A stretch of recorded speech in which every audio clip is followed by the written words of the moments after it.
Bonjour mesdames et messieurs, bienvenue à ce nouveau numéro. Comme vous le constatez, nous disposons toujours du temps pour faire du bien aux téléspectateurs qui nous suivent de partout. L'écrivain Hassen disait « La corruption du pouvoir finit par se répandre au sein du peuple ». Vous l'aurez compris mesdames et messieurs, nous allons donc aujourd'hui vous parler de la corruption. Sur ce plateau, je suis toujours avec mes complices, Alain Ferril et Etokabeka Mireille. Bonjour Mireille. Bonjour. Alain, bonjour. Bonjour Grace. Ok, merci. Chers téléspectateurs, aujourd'hui, nous allons aborder un thème révélateur, un thème d'engagement et de conscientisation. Notre thème est intitulé « Comment impliquer la jeunesse dans la lutte contre la corruption et la promotion des valeurs morales au sein de la société ». J'ai toujours été intéressé par les hommes pour qui l'honneur est la vertu cardinale, une espèce en voie de disparition. Ça fait aujourd'hui plus de 6 ans que le président de la République du Congo, son Excellence Denis Sassou Nguesso, dans ses messages à la nation, il interpelle la jeunesse à s'engager pleinement pour lutter contre la corruption. Comme vous le savez, l'histoire contemporaine compte peu d'hommes qui ont été des initiateurs de la corruption dans la diversité la plus accablante. Mais avant que nous rentrons dans le vif du sujet, je vous invite à suivre un extrait du discours du président de la République. On se retrouve tout à l'heure. Face au rôle moteur du secteur privé dans la mise en œuvre de nos ambitions sur l'emploi des jeunes, il sied d'accélérer la réforme de notre système judiciaire afin d'assainir le climat des affaires. J'insiste sur la nécessité pour notre pays d'améliorer le climat des affaires. Les pesanteurs dans la création des entreprises, les contrôles intempestifs et désordonnés ne favorisent pas l'effort du secteur privé. Aussi, je demande au gouvernement d'accélérer la réforme des codes usuels engagés depuis plus d'une décennie. Il s'agit du Code civil, du Code de procédure civile, du Code pénal, du Code de procédure pénale, du Code de l'organisation judiciaire. Seule une justice impartiale et un contrôle d'État performant pourront nous garantir un service public de qualité et nous aider efficacement à lutter contre la corruption et autres antivaleurs.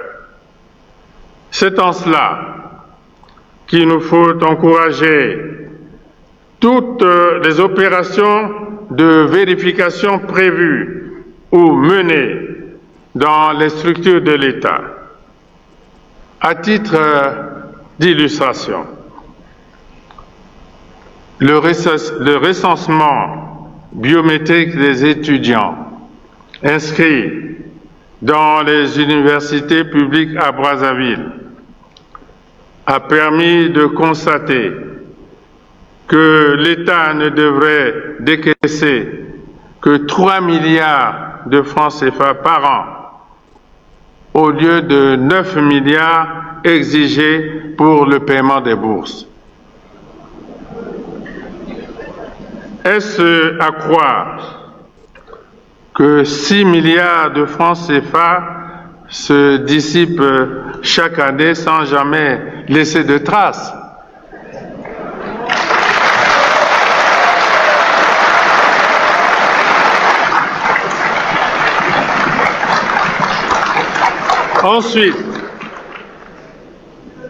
Ensuite, les enquêtes diligentées dans certains établissements à budget de transfert ont révélé des écarts considérables entre les ressources financières sollicitées et les coûts réels des charges à couvrir causant de la sorte un grave préjudice à l'État. Voilà. Nous venons là donc de suivre un extrait du discours du président de la République. Je vais donc commencer par Alain Ferril. Alain, la sagesse africaine nous enseigne que dans un pays où il y a la corruption, les jeunes trichent et l'homme vrai fait figure de charlatan. Je commence déjà avec la première question. Alors, quel rôle concret que la jeunesse peut-elle jouer dans la prévention et la dénonciation de la corruption au niveau local et même national? Merci Grâce pour cette opportunité qui n'est pas la première d'ailleurs. Être sur ce plateau, c'est toujours pour moi un plaisir à partager des sujets qui minent notre société, c'est toujours important. Alors, Grâce, vous savez, la jeunesse, pour répondre directement à ta question, la jeunesse est très importante pour toute nation. Parlons de la jeunesse congolaise, c'est une jeunesse qui est très active sur des réseaux sociaux, par exemple. Le Congo est beaucoup plus jeune. Je n'ai pas des statistiques, mais je pense que c'est au-delà de 50%. Vous savez, la jeunesse peut jouer un rôle crucial dans la dénonciation de la corruption et des actions de la moralité. Par exemple, dénoncer les abus sur les réseaux sociaux. Vous voyez, intégrer des organisations, des associations de lutte contre la corruption, ou essayer je dirais pas essayer, être là derrière les établissements scolaires et universitaires publics pour les initier à avoir de l'intégrité dans les entrées de l'argent, des entrées des fonds, des financements. Parce que ça fait très mal. Et en parlant de l'université Marangouabi, c'est un établissement qui fait entrer beaucoup d'argent, mais il y a beaucoup des arriérés. Tout ça là, c'est pourquoi? C'est parce qu'il y a la corruption. On doit en parler. Il y a de la corruption. On en parle. On doit en parler. Donc la jeunesse est là. Mais moi, je ne conseillerais pas de parler des problèmes tels que la corruption au niveau des réseaux sociaux. Sinon, ça salit l'image d'un pays. Je souhaiterais que ces jeunes-là peuvent intégrer des associations de lutte contre la corruption pour mettre à nu les abus, pour mettre à nu les malversations financières. Donc, je pense que la jeunesse est très capitale parce que la jeunesse est très active. Donc, la jeunesse pourra certainement lutter contre la corruption dans ce sens-là, au niveau local et au niveau national. La jeunesse est très importante dans une nation, vous l'avez dit, Alain Ferril, merci. Alors, je me retourne du côté de Mireille. Alors, Mireille, je vous renvoie la même question. Quel est le rôle concret que la jeunesse peut-elle jouer dans la prévention et la dénonciation de la lutte contre la corruption au niveau national et même local? Merci pour la parole. Le rôle de la jeunesse dans cette lutte, c'est la sensibilisation et l'éducation.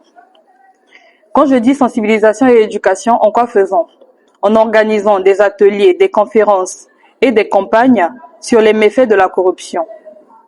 Et aussi propulser l'intégrité, l'honnêteté, le respect des lois dans leur vie quotidienne et dans leurs relations avec les autres. Nous devons également aussi utiliser les réseaux sociaux pour dénoncer tout acte de corruption subi, que ce soit par nous-mêmes ou nos proches. Partager aussi des témoignages sur des plateformes pour mobiliser la communauté congolaise. Je pense que Mireille vient d'évoquer des points très importants. Mais moi je dis oui, dénoncer les faits de corruption sur des réseaux sociaux c'est bien, mais souvent ça salit l'image d'une nation. Vous voyez, souvent ça salit l'image d'une nation. Elle a parlé de faire des ateliers, ça je suis d'accord. Et ces jeunes-là devraient en réalité intégrer des associations de lutte contre la corruption. Vous voyez, on a vu dans beaucoup de pays africains, tels que le Nigeria, le mouvement de Follow the Money, ou au niveau de la Tunisie, grâce au club universitaire de l'IPCPC, autant pour moi, des jeunes engagés ont mis à nu un réseau de malversations financières. Et cela a permis à l'État de poursuivre ces gens. Des points très importants sont là, mais vraiment, parler des problèmes de corruption au niveau des réseaux sociaux, c'est bien, mais souvent ça salit l'image d'une nation. Ok, merci. Mireille a parlé de la mobilisation de des ateliers de formation. Il s'agit là même donc de la conscientisation. Alors, Alain, je te pose la deuxième question. Alors, est-ce que les structures éducatives et communautaires offrent-elles aujourd'hui des outils nécessaires aux jeunes Congolais pour développer une éthique citoyenne solide? Oui, je dirais oui. Oui, des écoles et des écoles, des associations et des organisations non gouvernementales. Mais cela se limite souvent au niveau des bases, la base, telle que l'école enseigne les structures civiques. L'école enseigne les structures civiques, des organisations, des associations, des organisations non gouvernementales organisent des ateliers, que ce qu'a dit Mireille tout à l'heure, organisent des ateliers. Mais cela ne suffit pas. Souvent, quand on organise ce genre d'activité, on ne touche pas le fond. Le fond n'est jamais touché. Le fond n'est jamais touché. On ne touche pas le fond. Oui, sinon, il y a des trucs, mais on ne touche pas le fond. Le problème, il faut toucher le fond. La corruption. Chercher à suivre ces pistes de corruption et mettre fin à cela. On parle de la structure civique. À l'école, je disais tantôt, à l'école, des associations, des organisations non gouvernementales. Mais souvent, ça s'arrête juste au niveau basique. On ne touche pas le fond. Nous voulons qu'on touche le fond et que tout ce qui se cache soit révélé et condamné. Vous avez dit qu'il faut toucher le fond. Alors, je me retourne du côté de Mireille. Alors, Mireille, quelles initiatives portées par les jeunes se sont déjà révélées efficaces pour promouvoir la transparence et les valeurs morales dans la société congolaise? Alors, merci encore une fois de plus pour la parole. Si nous devons parler des initiatives efficaces, je citerai les jeunes qui se mobilisent lors de la Journée internationale de lutte contre la corruption, qui organisent des conférences, des marches, des campagnes médiatiques pour dénoncer ces actions. Alors, pourquoi ces initiatives? Simplement parce qu'elles créent une pression, elles réduisent aussi le coût social de la dénonciation en offrant des canaux sûrs. Ok, donc il y a déjà des initiatives qui sont souvent organisées pour déjà dénoncer ça. Mireille l'a dit tout à l'heure. Alors, Alain, je te renvoie à la troisième question, la même question. Alors, quelles initiatives portées par les jeunes se sont déjà révélées efficaces? En parlant d'efficacité, je ne vois aucune efficacité. Oui, des organisations, oui. Lors des journées mondiales de lutte contre la corruption, Mireille a su bien de le dire, il y a des jeunes, il y a des associations qui marchent et qui brandissent des pancartes, qui brandissent des effigies de lutte contre la corruption. Mais qu'est-ce qui s'ensuit? C'est une lettre morte. Qu'est-ce qui s'ensuit? Souvent, la haute qu'est-ce que je disais, la haute autorité de lutte contre la corruption accompagne ces jeunes-là. Mais cela ne suffit pas. Pourquoi est-ce que on peut brandir des pancartes aujourd'hui pour lutter contre la corruption, demain et l'année prochaine, lors de la journée de lutte contre la corruption, on revient encore? Non. Nous voulons que les choses soient concrètes. Les organisations, oui, sont là. Ces jeunes sont là dans les rues lors des journées mondiales de la corruption pour lutter, pour brandir des pancartes, dire que non, la corruption, c'est bien. Mais est-ce que ça tombe réellement sur les oreilles des gens qui entendent bien ou des sourds? Voilà, c'est ça la question. Alors, nous voulons que les choses soient concrètes. Alors, Mireille, comment les autorités publiques et les organisations civiles peuvent-elles mieux accompagner les jeunes dans leur engagement contre la corruption?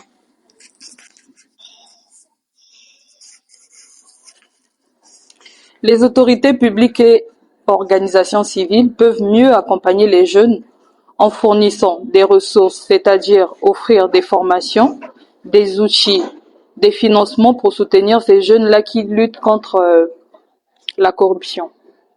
Et qu'ils établissent aussi des plateformes de discussion qui permettra à ces jeunes de partager leurs idées, leurs préoccupations avec des leaders politiques.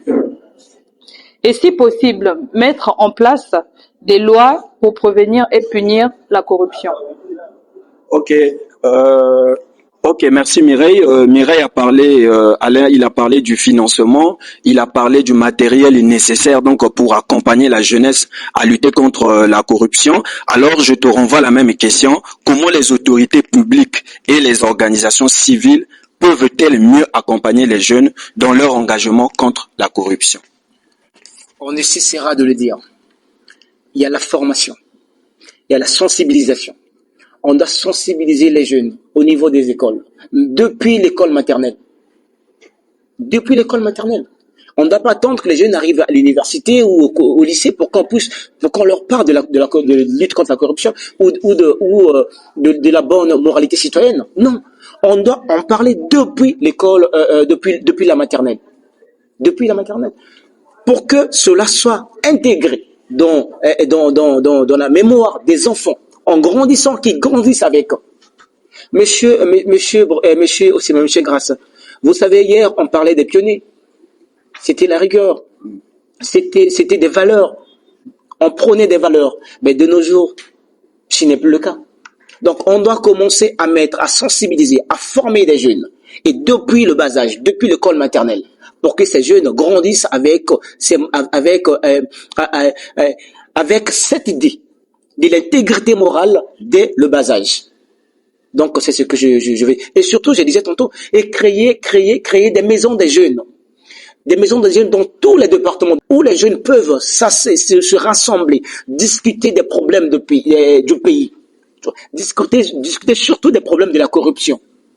Les maisons des jeunes, l'État n'est pas toujours obligé de construire des bâtiments. Non, il y a des particuliers qui ont des bâtiments que l'État peut louer, qu'ils mettent en location, que l'État peut louer pour que ces jeunes-là se rassemblent, qu'ils parlent des problèmes qui touchent le pays, particulièrement celui de la corruption et de la bonne moralité citoyenne. Alors, merci beaucoup Alain. Nous sommes déjà arrivés à la fin de notre émission. Alors, Mireille, pour conclure, quel conseil donnerez-vous à la jeunesse?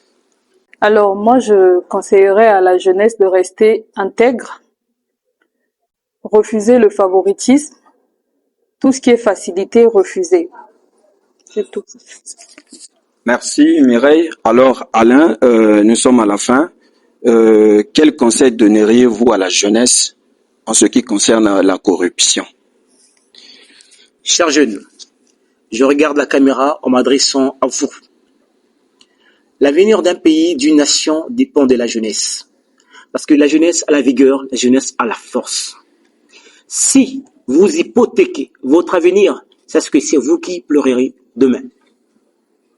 La motivation de faire des marches ne suffit pas, mais il faut intégrer des valeurs citoyennes. Il faut intégrer de la discipline dans tout ce que vous ferez. Et vous allez voir que ce qui est à vous restera à vous. Et demain, vous serez des témoins du développement de notre cher beau pays du Congo. Merci beaucoup. Un message fort de conscientisation. Mesdames et messieurs, nous sommes arrivés à la fin de notre émission. Le célèbre Cobain disait: le devoir de la jeunesse est de contester la corruption dans un pays. Vous l'aurez compris, mesdames et messieurs. Portez-vous bien, on se retrouve prochainement. Et surtout, n'oubliez pas de commenter, liker et de s'abonner. Bye.